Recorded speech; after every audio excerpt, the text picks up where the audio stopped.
The show you're about to hear is a recording from Dr. Miller's webinar series titled Life Meditations. He began this series in response to the pandemic, and his goal has been to provide wisdom, practical tools, and comfort to people during these stressful times. Watch the entire series at drmiller.com/lifemeditations. That's drmiller.com/lifemeditations. Hello, good morning, or good afternoon, as it may be. I'm Emmett Miller, or if you like, Dr. Emmett Miller. Always like to identify my checkered past of study of medicine, and of which I still practice, but not nearly as much as I used to. But I'm really trying to spend much more of my time reaching people in this way over webinars and in various other places where you can find people who are marketing the different recordings that I've produced and so forth. In 2 weeks, when we come back again, we're doing a special series of webinars, and this I guess is around the 8th in the series. And this one really has to do with our hijacked lives. I want to talk a little bit about how our lives have been hijacked and have some experiences, because I want people to really understand, and also some ways that we can get free of that hijacking, how we can foment a revolution and seize control of our lives. Today is, of course, I'll be following up on what we talked about last week, but I'm also going to review some of the material this week, simply because what we're talking about is making intentional changes in our lives.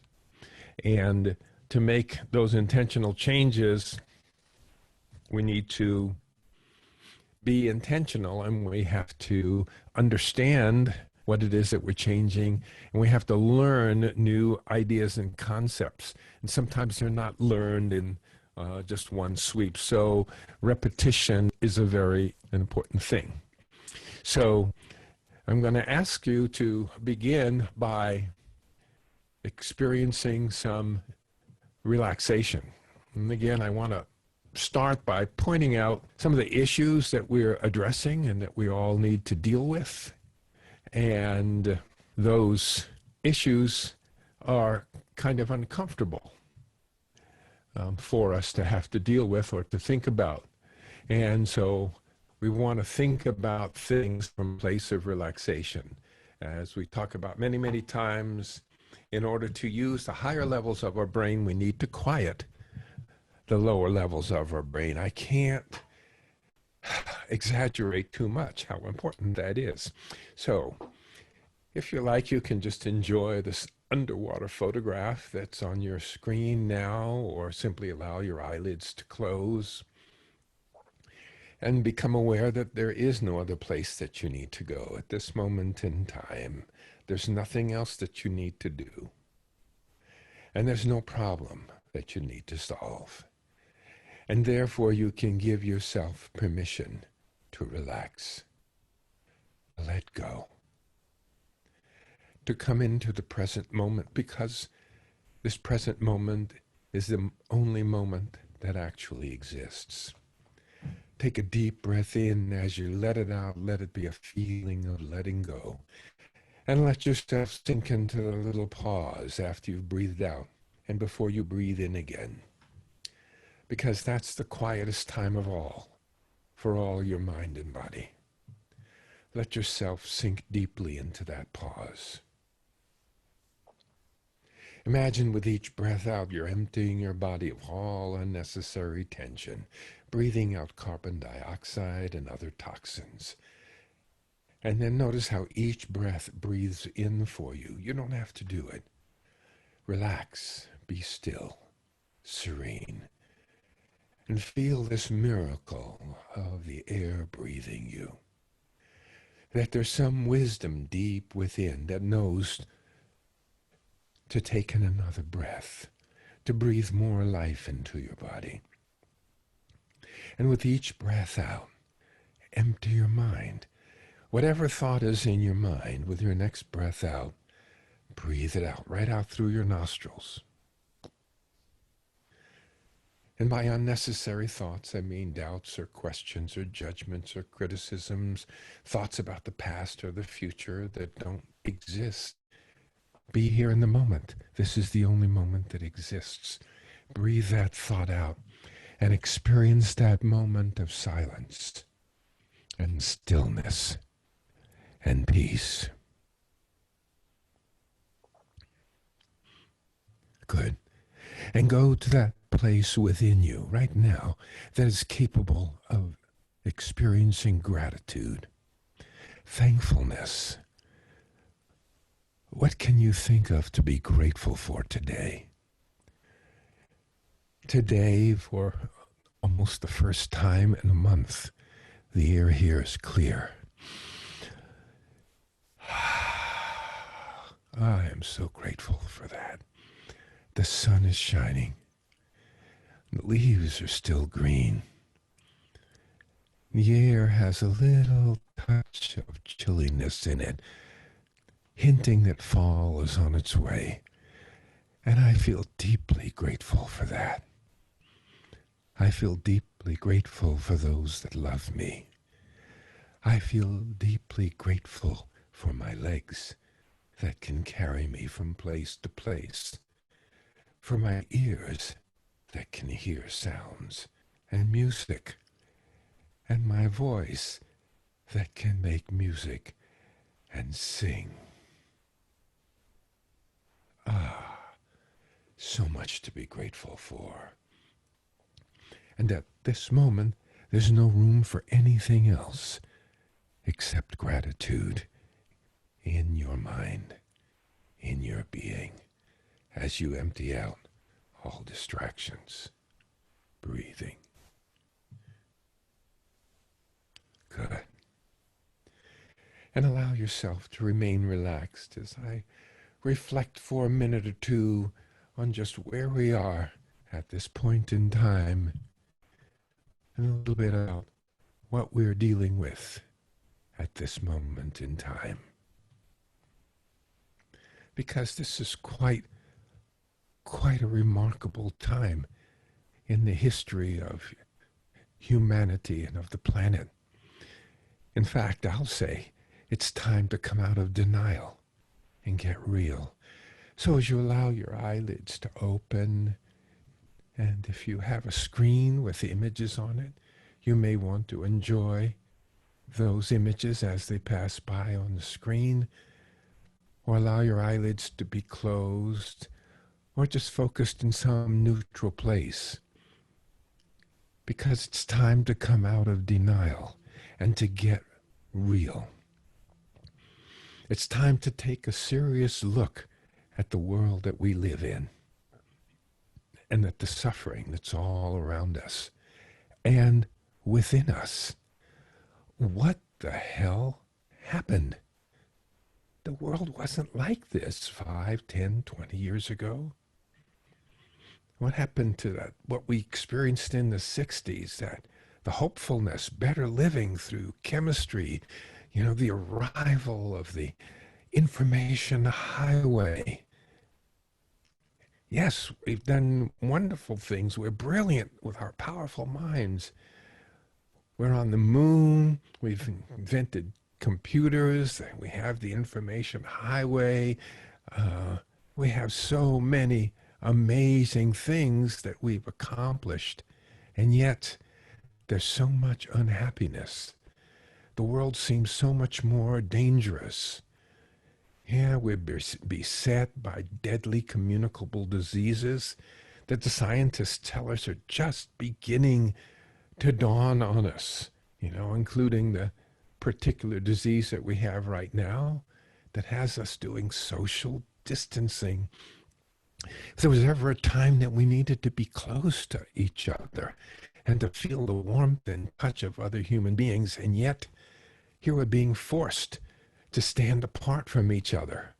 And our emotions are showing it.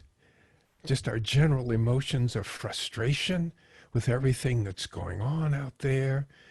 And the healthcare workers who will sometimes see 3 or 4 people a day dying from an illness that we really did not have to be suffering from. Families are falling apart because we're all tense. We're beset with all kinds of misinformation and disinformation, which is designed to create confusion, to make us lose trust. You don't trust your government. You don't trust your political party. You don't even trust the CDC, of all things. You know, what can you trust? All of this creates that tension inside of us. And then there's everything that the media is hitting us with. The upcoming depression, the trade war, the tumbling markets, and all of that. Then, of course, there's this climate change. Can we ever come out of denial? Does the entire west coast of the United States need to go up in flames before we believe it? Or how many tornadoes hurricanes do we need to have in a row? They're lining up now, not coming once in a while. They're lining up.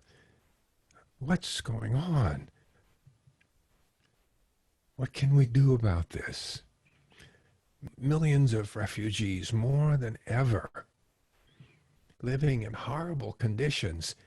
And even now we're talking about climate refugees. There are people now who are moving from their homes on the West Coast because they just don't want to deal with what's going on. But where are they going to go?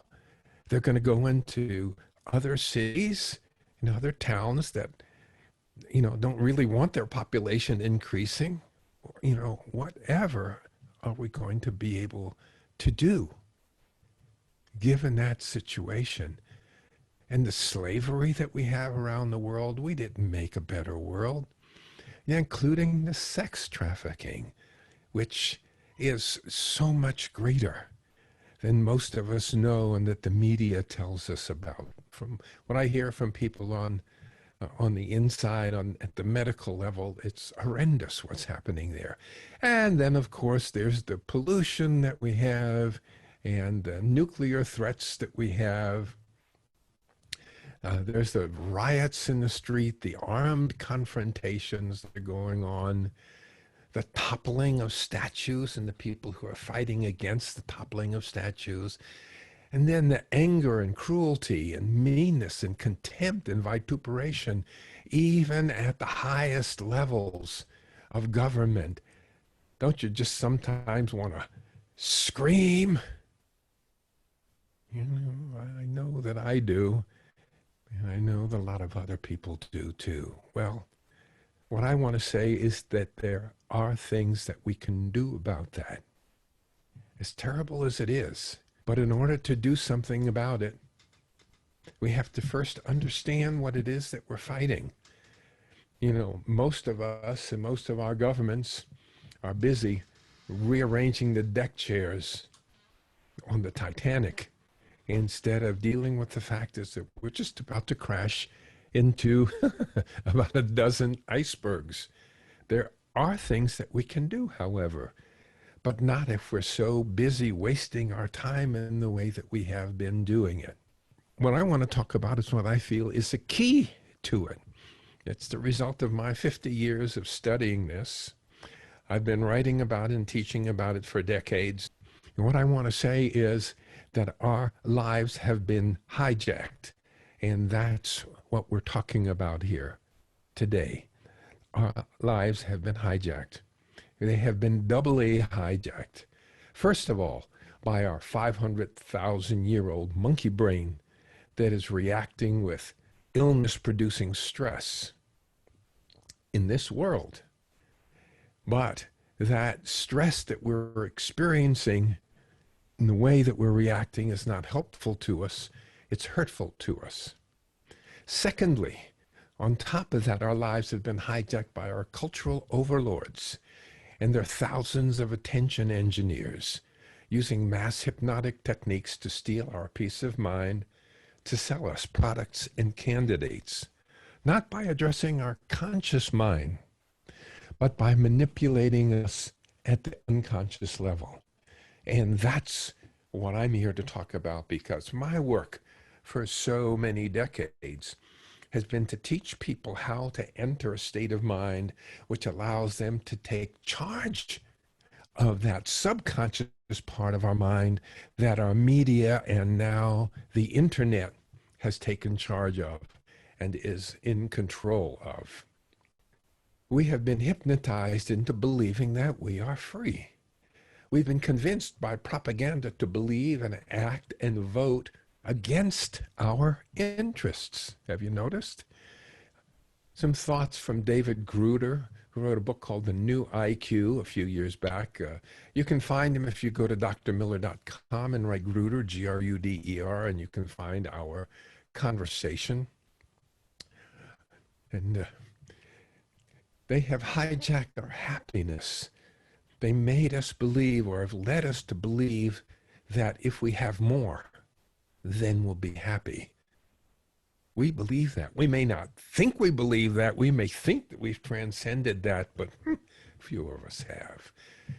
That our prosperity has been hijacked because we believe that it's by going into debt that we will find prosperity. Our health has been hijacked. We're given a system that does not teach us health, does not teach us to go to the source of our illness, but simply gives us symptomatic therapy.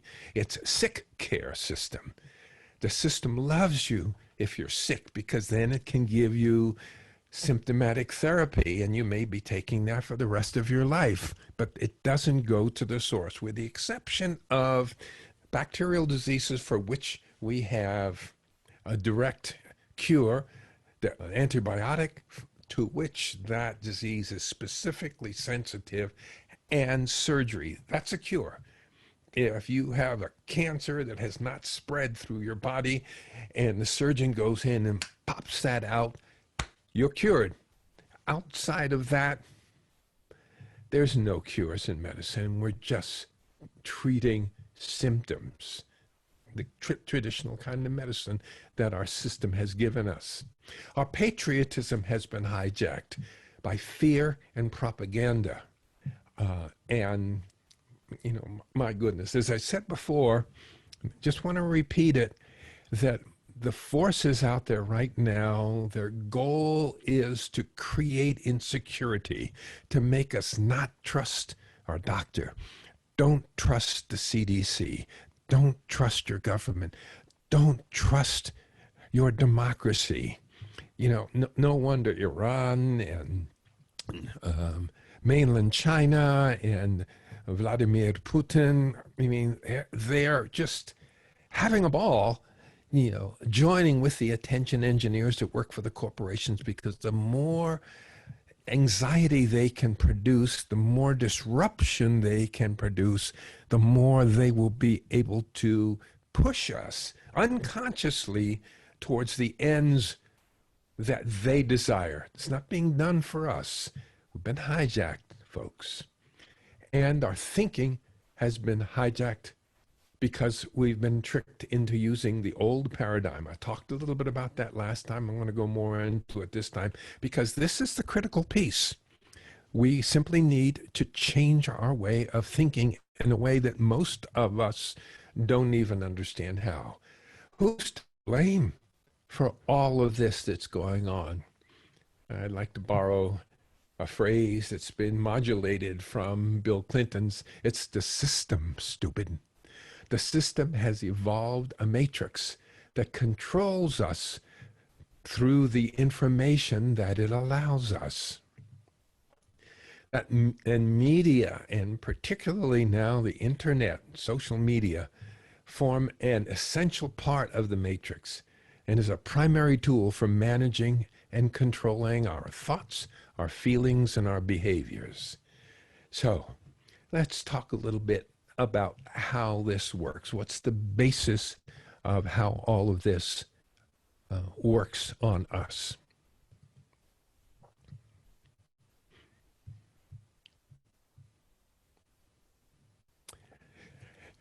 To review, we have two brains that I want to talk about. There's several brains that go down, starting at the level of the simple reflex arc and the spinal cord.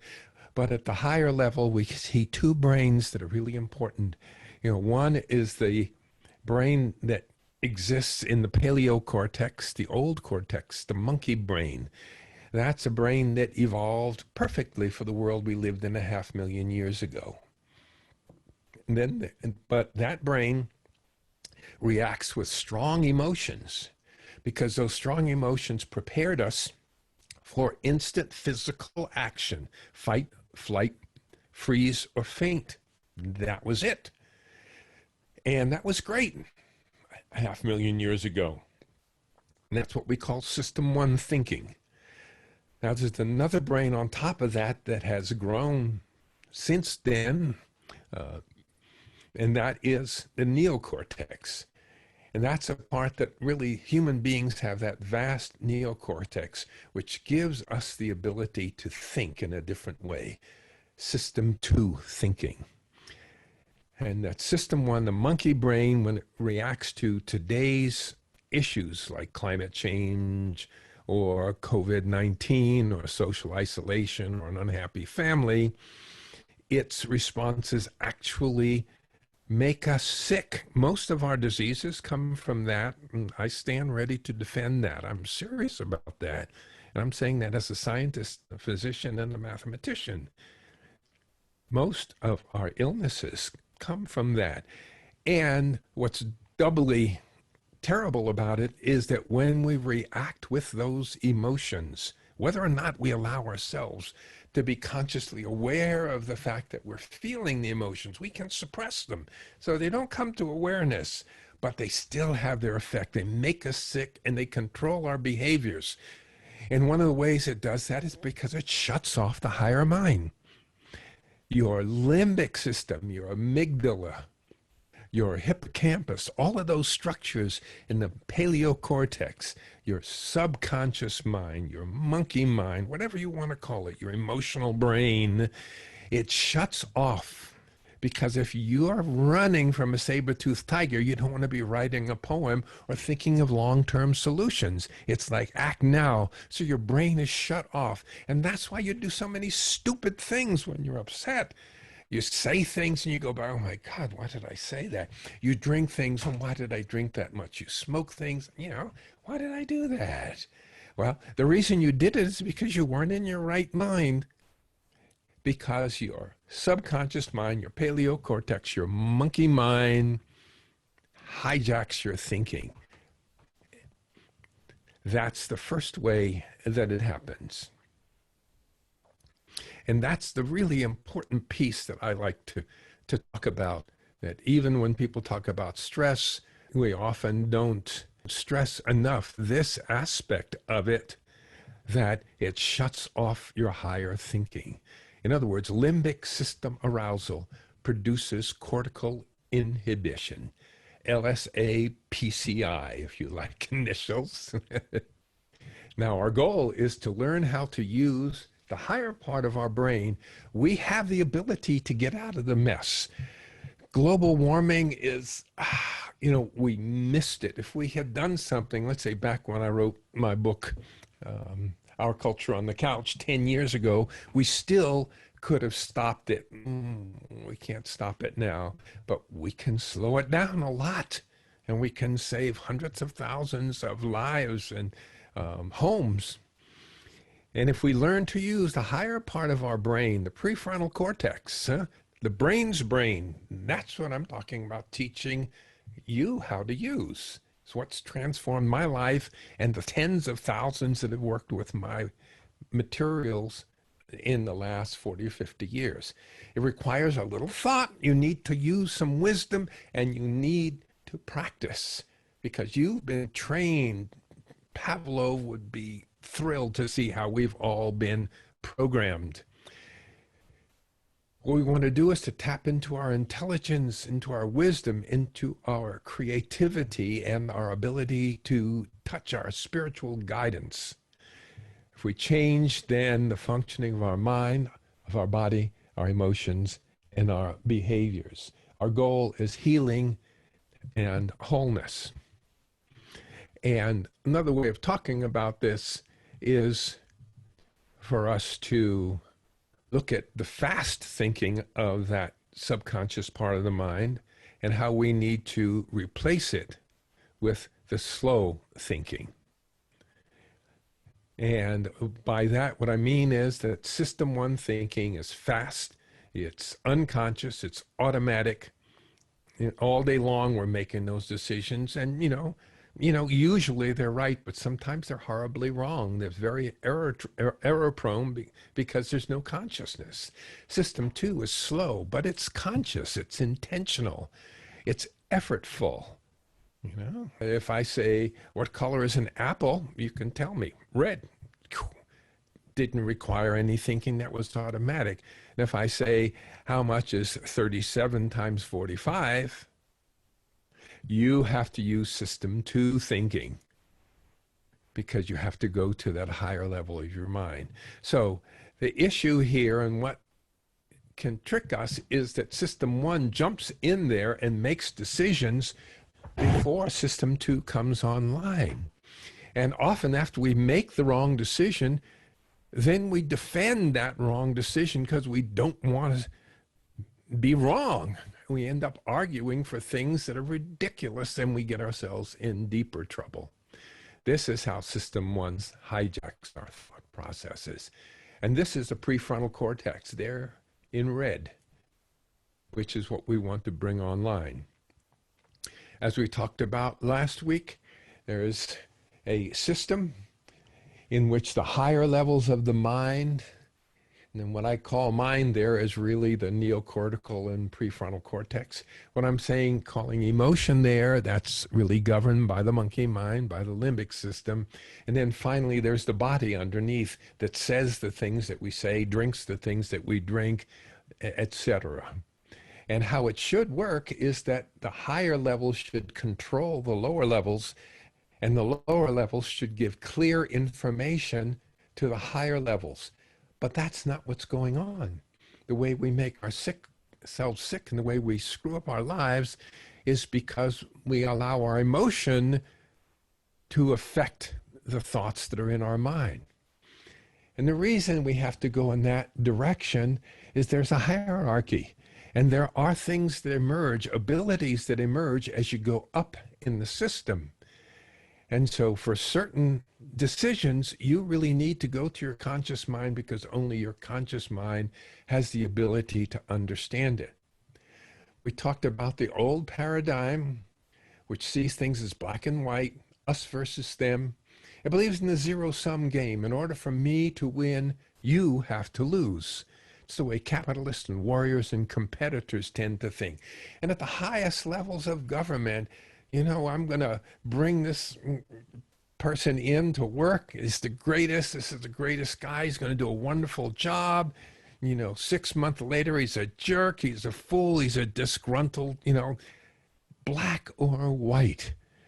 It's brutal. It's unkind. It's non-empathetic. It's non-compassionate.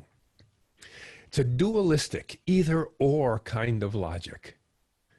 And unfortunately, it's how our world seems to specialize in thinking now.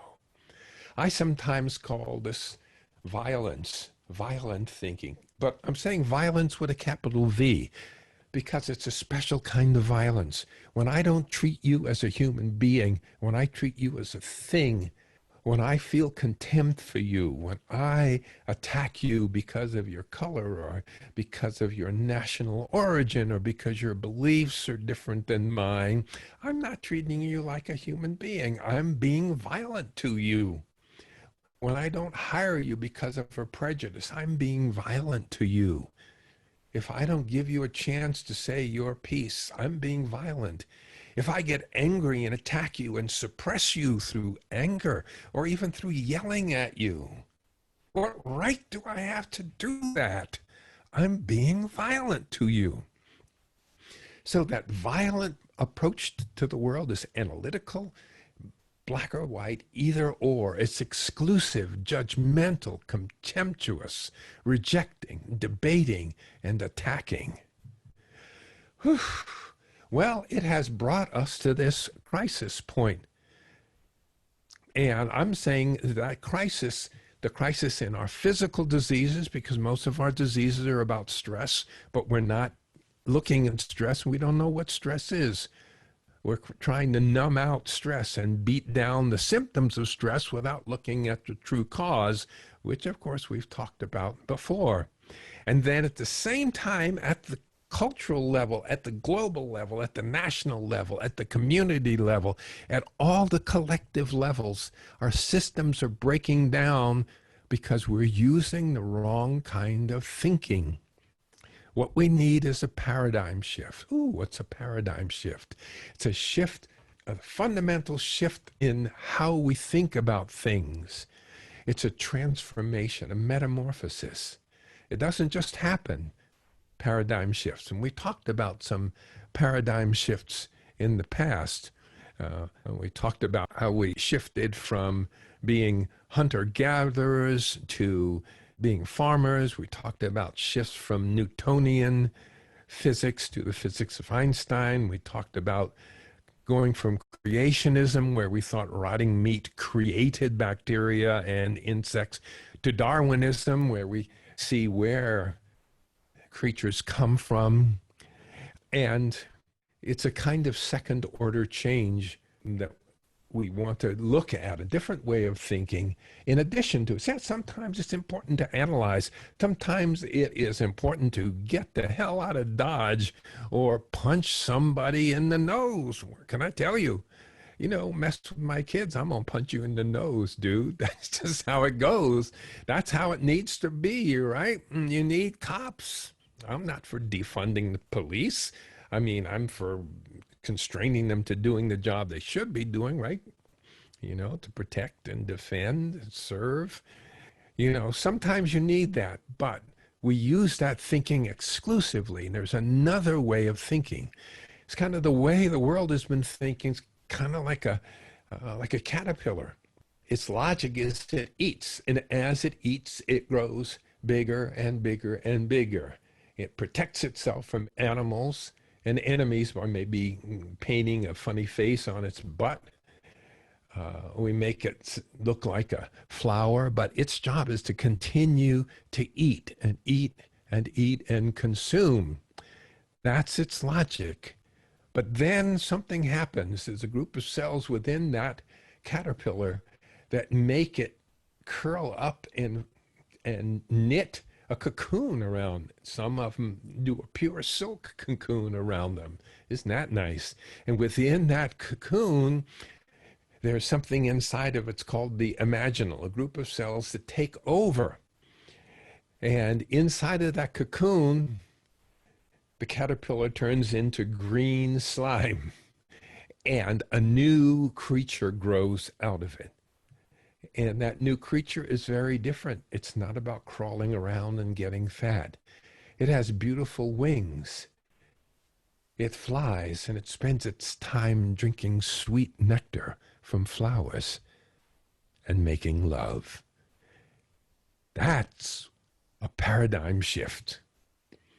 And that's what we need to do. We need to shift our paradigm and stop being these consuming caterpillars constantly on the defense of what we have, and move to this other kind of thinking that emerges at higher levels of the mind, that's unifying, inclusive, accepting.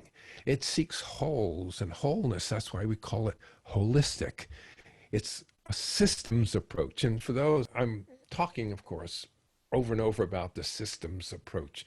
If you go on my website to drmiller.com/S equals systems, all in lowercase, there's about a 3 or 4 page history of human thought and the emergence of systems thinking.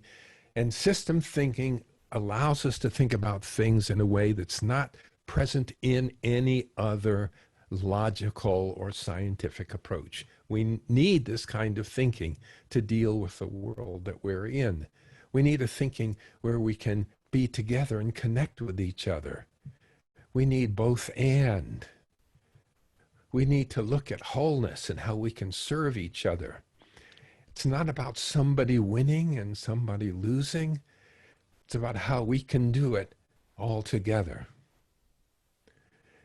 And it's about a deep feeling, a feeling of connection that we see around us so clearly in animals. And in 2 weeks, I'm going to show you, we're going to go more deeply into this, exactly what that connection is, because it's fundamental to life itself. But I digress. So, you know that feeling. A feeling of closeness, of sharing. There's a oneness. Feel it.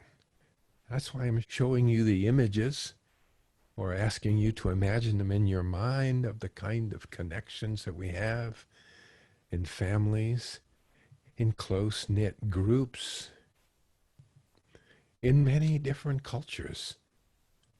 Yet we have our families and we have our connections. We have our ways of praying and celebrating. That's the energy that we're missing. Even the energy of a concert with Jimi Hendrix, huh?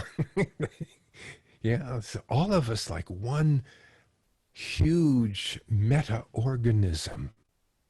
Yeah. Now, this kind of feeling, approaching the world in this way, I call love, with a capital L. I don't just mean erotic love.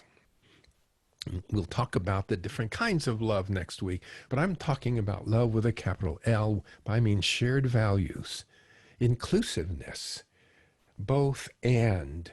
If you think of Ruth Bader Ginsburg, it's kind of the things that she talked about as a justice in the Supreme Court: caring, intimacy, balance, harmony, empathy, compassion, wholeness, collective intelligence, coherence, and harmony. You don't get those through System 1 thinking. It's all either or, me or you.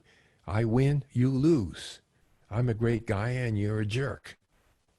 So let's compare these two kinds of thinkings. A lot of people have trouble with my calling it love. They say, well, why don't you just call it systems thinking? Well, I want to emphasize the emotional part of it. But synthesis versus analysis. Instead of taking things apart, we put things together. Instead of dispersion and fragmentation, we have unity and holism.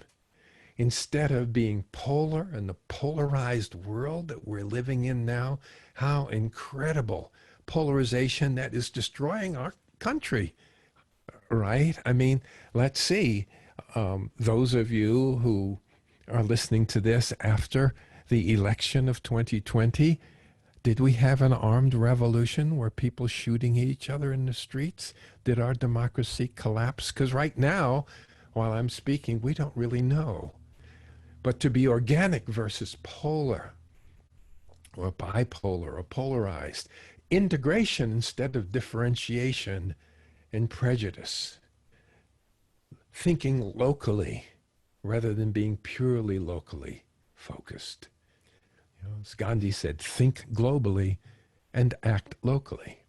The new paradigm is not figuring out which pigeonhole a particular observation goes into. Are you black or Latino, or are you Canadian? Are you male? Are you female? Are you gay? Are you lesbian? Are you trans? Or which bathroom do you use? Or are you right or wrong? Or who's elected and who? That's all the old paradigm. But the new paradigm's not just about what, and this new way, this additional way of thinking, this love way of thinking, it's not about figuring which pigeonhole to stick an observation into. It's about changing the whole shape and structure of the whole framework of pigeonholes. And therefore, instead of opposition, we can have collaboration. Instead Instead of debate, we have dialogue. Instead of yin versus yang, we have the middle way, which includes both. Instead of a fixed mindset, we have a growth mindset.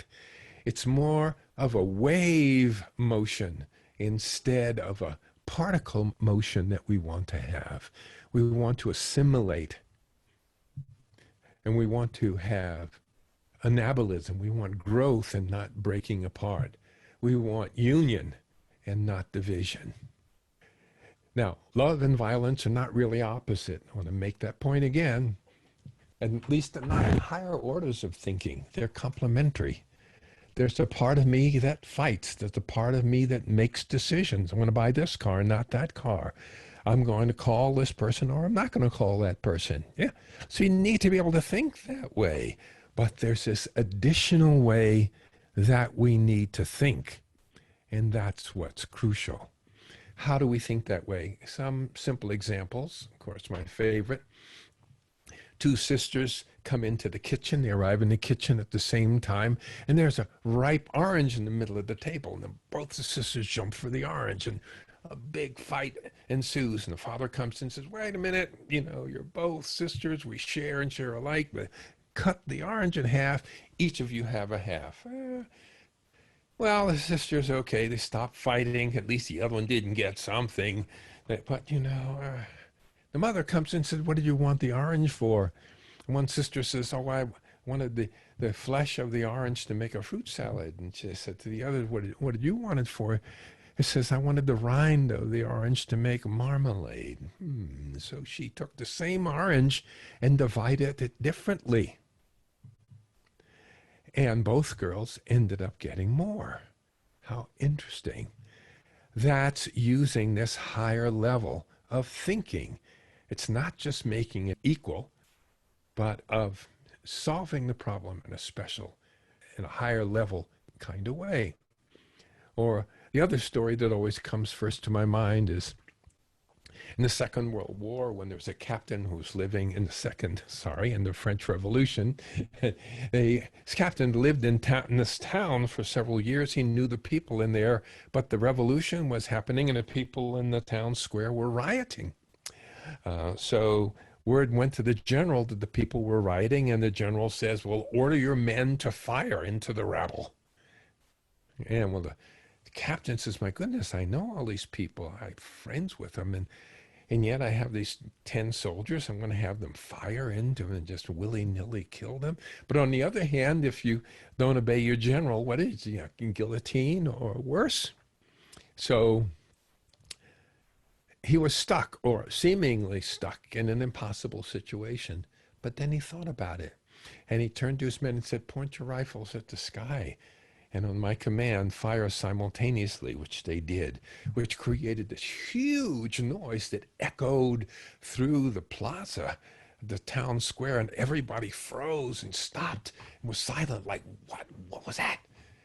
And in that moment of silence, the captain said, I've been ordered by my general to have my men fire into the rabble. But as I look into the town square, I see some fine, upstanding citizens of our town. So I will allow 3 minutes to pass, during which those fine, upstanding citizens may leave the town plaza, and my men will commence firing into the rabble. And 3 minutes later, he ordered the men to fire into the rabble, which now was an empty town square. So things that seem polarized and that seem insoluble, there's no way to really satisfy all of your needs, sometimes you're wrong. And you can be right more often if you learn how to think differently, or think different, as Steve Jobs would say. A different way of thinking. And what if we allow ourselves to imagine that there is a different way of thinking? There's a way we can mature our thinking and nurture our healing potential instead of fighting the dark force, or worse still, taking part in the dark force. So we want to talk about, once more, about the unconscious levels of our mind. And the classic example of the limited way of thinking of the blind man and the elephant. Each one sees only part of the elephant. One thinks it's a rock, the other thinks it's a tree, the other thinks it's a leaf from a tree, and the other one thinks, and so forth. But it's because they can't see the whole elephant. And you know this one, these are stairs. You notice you can see them going up in one way with someone going up the stairs would step on the white part, but you can also see it so that a guy going upstairs would step on the black part. Can you make that shift in your mind? It'll do that if you just stare at it. So there's two ways of seeing that. The reason I put that there is to say you can't see it both ways at the same time. That's how our minds are created. That once we commit to a certain way of seeing it, we can't see it another way. Okay, draw 4 straight lines without lifting your pencil from the paper. 4 straight lines such that you pass through every point at least once. Try that. You can just do it in the air. Very difficult. You can do that on a piece of paper and do it. I'm going to give you the answer in a few moments, one way to do it, but if you like puzzles, you might want to try that. Okay, now we have an orange dot in the middle of some black dots. Which of the orange dots is larger than the other? Are you right? Well, no, they're actually the same size. I erased the black dots so you could see. There they are. They're the same size. Same size. Okay, read this out loud right away when you see it. Read it out loud. Now go back and proofread it. The word "the" is repeated, but you didn't see it because your unconscious mind decides what it felt the meaning of the sentence was, and it showed you that meaning. And so you didn't read it. You took the meaning your subconscious mind had put there. What do you see here? Well, most of us watching this will say, I see a romantic couple embracing. But children don't see that. Little children say they see dolphins. What, you say? Dolphins? Where are the dolphins? There are the dolphins. Now you see the dolphins? Because your unconscious mind is programmed to see this couple instead of the dolphins, whereas that couple is not a familiar thought to a child, and they immediately see the dolphins. Okay, let's go back to the 9-dot problem. Here's a solution. 1, 2, 3, 4 lines. Pass through all the dots. Ha! Why didn't you get it? Because you didn't think outside the box. You tried to stay within an imaginary box. I didn't say stay in the box. But that is what your unconscious mind decided it must mean, and it was wrong, and so you were misled. Okay? Now, do you see a great leader or a dangerous terrorist? The most dangerous man in America. That's what J. Edgar Hoover felt that Martin Luther King was the most dangerous man in America. You know? Okay, and here, do you see America's greatest president or a dim-witted buffoon?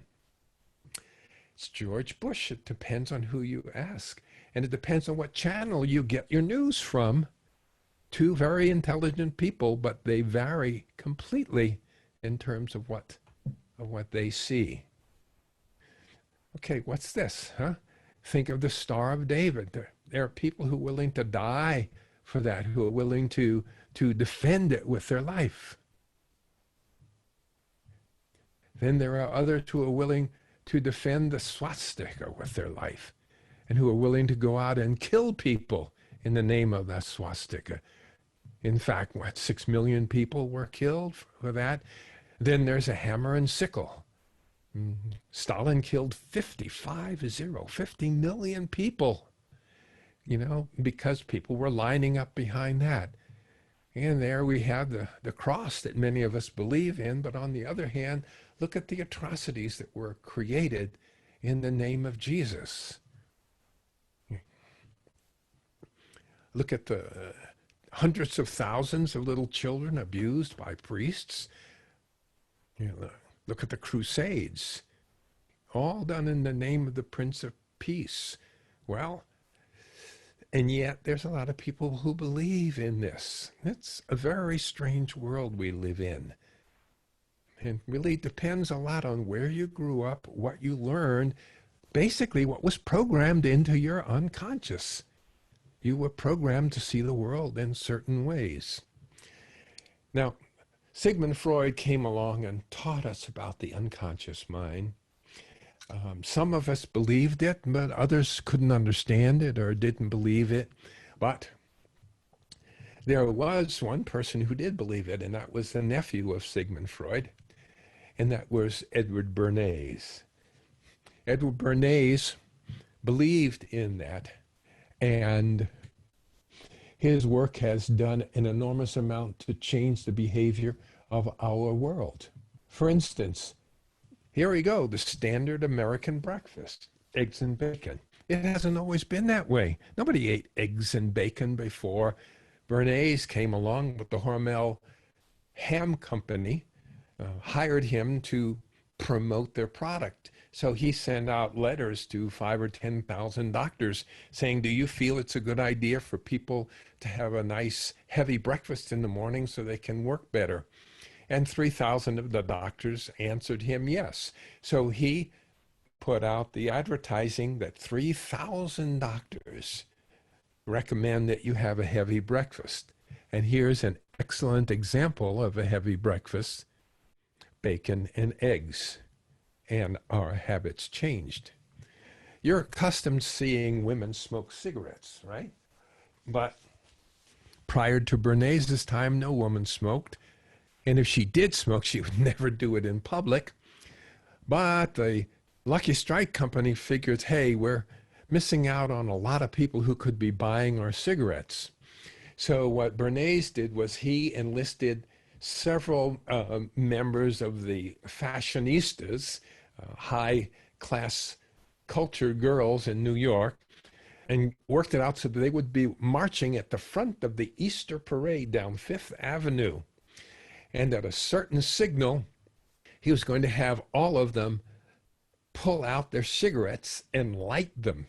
Meanwhile, he called the newspapers and said, there's a culturally very important event going to be happening at such and such a corner along Fifth Avenue. So, of course, the newspapers were there to see what this incredible culture event was. And what it was these young ladies whipping out their, what Bernays called them, freedom torches, ladies. You're going to be free. You can smoke your freedom torches. Well, they were successful. Look at them with their freedom torches. Isn't that great? And so pretty soon, we had to teach them to inhale. Do you inhale? Well, everybody's doing it. Yes, you've got to learn to inhale.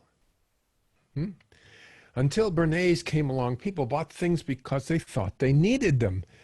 Bernays came along and got people to buy things because they desired them. Changed our world. He advised Woodrow Wilson. Woodrow Wilson had been against the war, but because his friend J.P. Morgan was going to lose money if England and France lost the war because he had invested in their armies, he came to Wilson and says, hey, you got to help us out. But you just couldn't say, okay, America, go to war to help out England.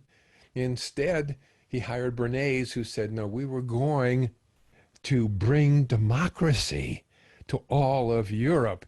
Yay! Wrap ourselves in flags and go to war. And we went to war. Wow. And he went on to work for many other presidents. He worked for 3 or 4 other presidents along the way. doing what he did, which was manipulating the unconscious.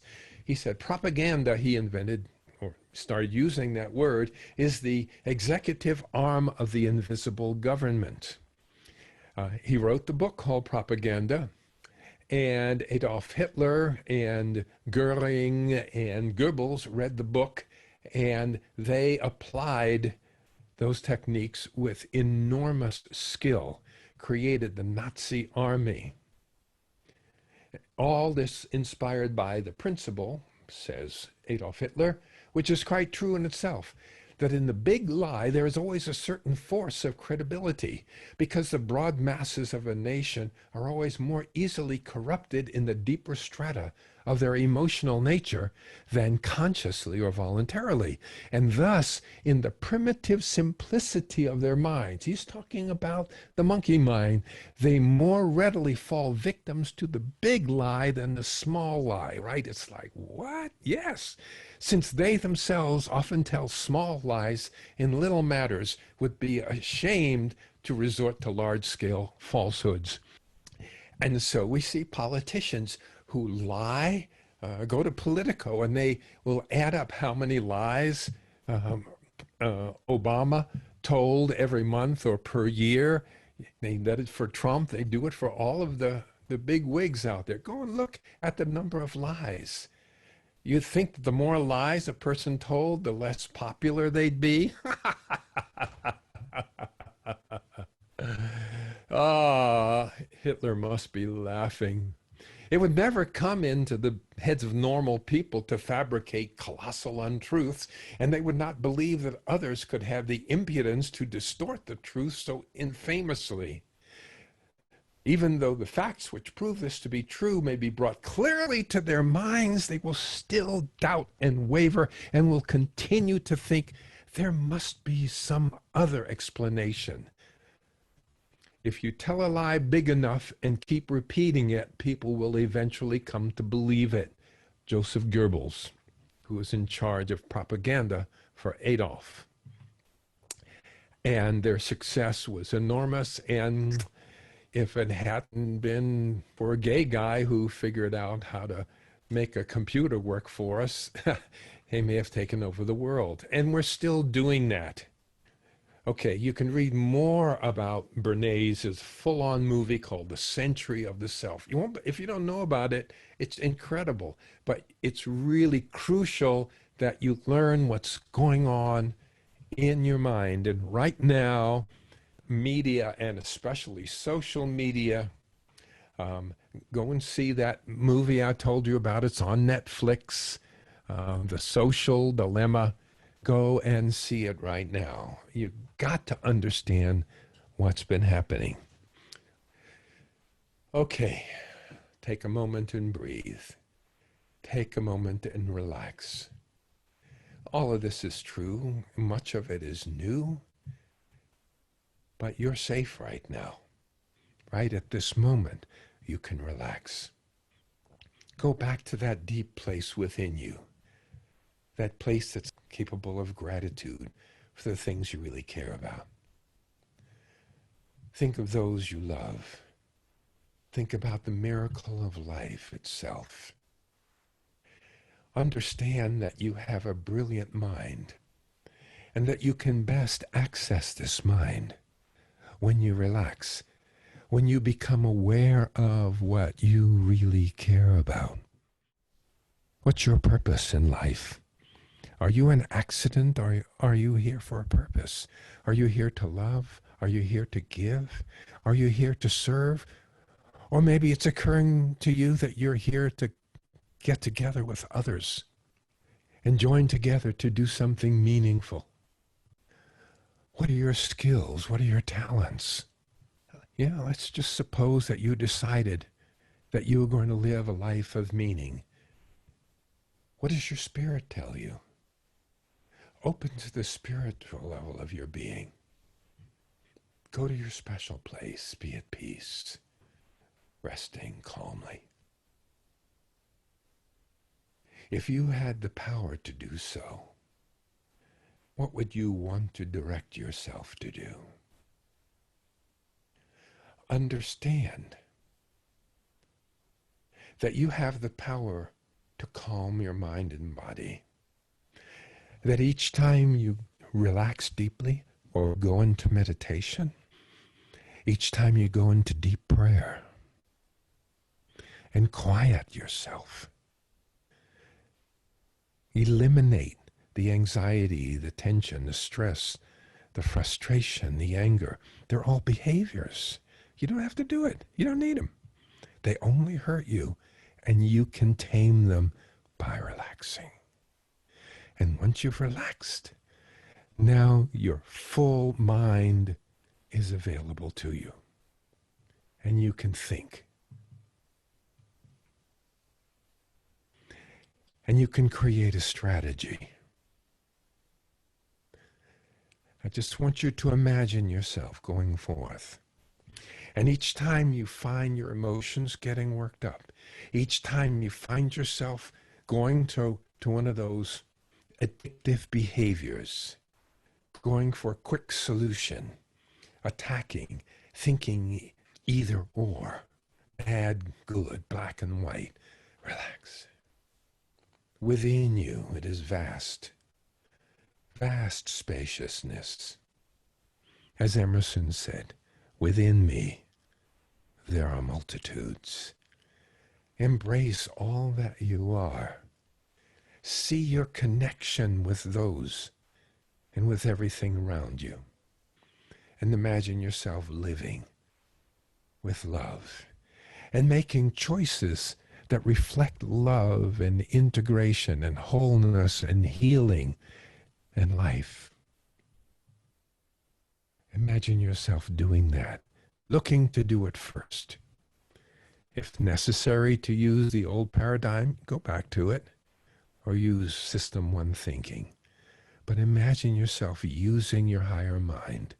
Practice that this week. And you can use any of the imagery that we've talked about before. Gradually allow yourself to return. In time, when you're ready. No hurry.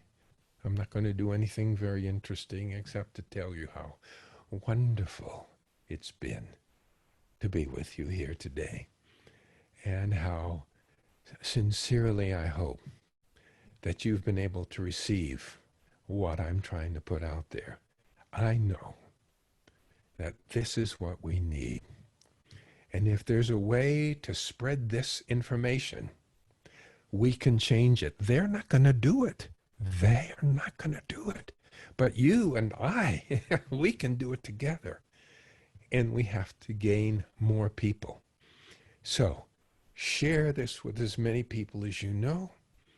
Share this webinar and this series of webinar with people who you think are at a place where they can understand it and benefit and may come and join with us. Find other groups and people to join with who are leading in the same direction, teaching the same material, guiding in the same way, but find a way to do it.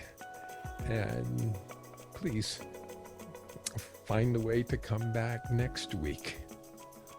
So until then, be well, stay safe, and keep loving.